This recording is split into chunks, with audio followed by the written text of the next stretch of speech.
Here's every MP who's quit or had the whip suspended since the last election, and why.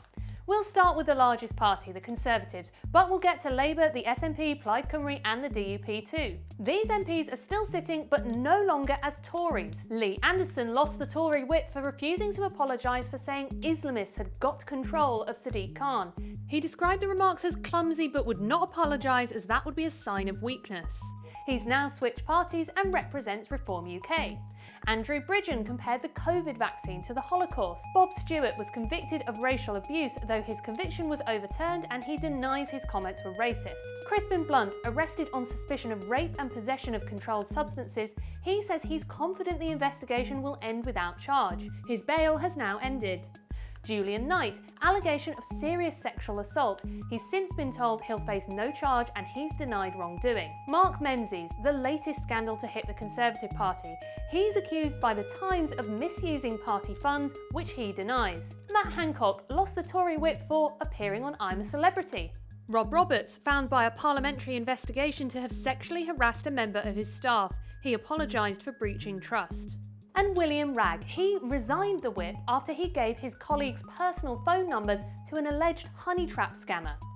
Now we'll look at the Tories who've left Parliament altogether. Boris Johnson quit before a report was published on whether he misled Parliament over Partygate.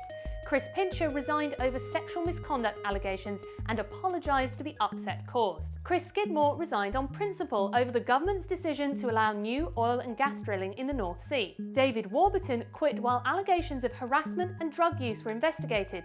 The investigation itself was later found to be flawed and he said media coverage was false. Imran Ahmad Khan stepped down as an MP after he was convicted of sexual assault against a child.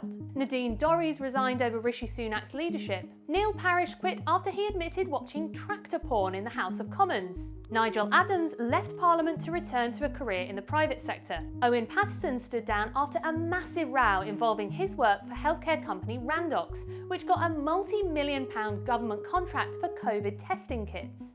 He said he hoped to clear his name. Peter Bone was sacked by his own constituents in a recall petition after a parliamentary investigation found he'd committed multiple acts of bullying and one act of sexual misconduct, which he denied. Scott Benton resigned after he was caught in an undercover sting by the Times newspaper, apparently offering to break lobbying rules. He denied wrongdoing. Next up, Labour. Here are the MPs who've lost the Labour Party whip since 2019 and still haven't got it back. Diane Abbott wrote a letter to The Observer suggesting Jewish, Irish and traveller people are not subject to racism all their lives. She later apologised and said errors arose in an initial draft being sent. Nick Brown is subject to a complaint that hasn't been made public. Jeremy Corbyn lost the whip after claiming anti-Semitism in Labour was dramatically overstated. He later clarified the comments but did not apologise. Geraint Davies, he lost the whip over sexual harassment allegations which are being investigated by the party and which he said he did not recognise. Conor McGinn is subject to an ongoing investigation but we don't know why. He says the complaint is unfounded. Kate Osamor suspended after saying the Gaza war is a genocide in her Holocaust Memorial Day message. She later apologised for any offence caused. Claudia Webb convicted of harassment and given a suspended prison sentence.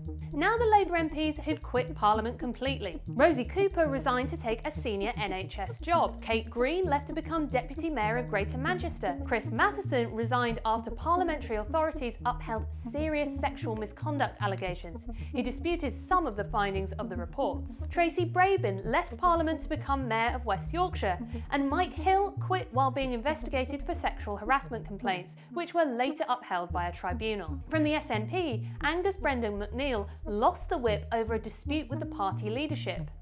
Margaret Ferrier was forced out by her own constituents. She travelled from Scotland to London by train in September 2020 after testing positive for COVID. She later pleaded guilty to a criminal offence. And Neil Gray quit the Commons to run for a seat in the Scottish Parliament. Plaid Cymru has lost one MP since the last election. Jonathan Edwards has had the whip suspended for assaulting his wife. He accepted a police caution and has expressed deep remorse for his behaviour. Finally, the DUP has suspended the whip from Jeffrey Donaldson, the leader of the party, after he was charged with rape and other historical sexual offences. He says he's strenuously contesting the charges. So, of those 36 suspensions or resignations since the last general election, while plenty left on principle or for another job, 9 involved allegations of sexual misconduct, 3 involved criminal convictions, 1 involved "I'm a celebrity", and 1 involved a Prime Minister misleading Parliament.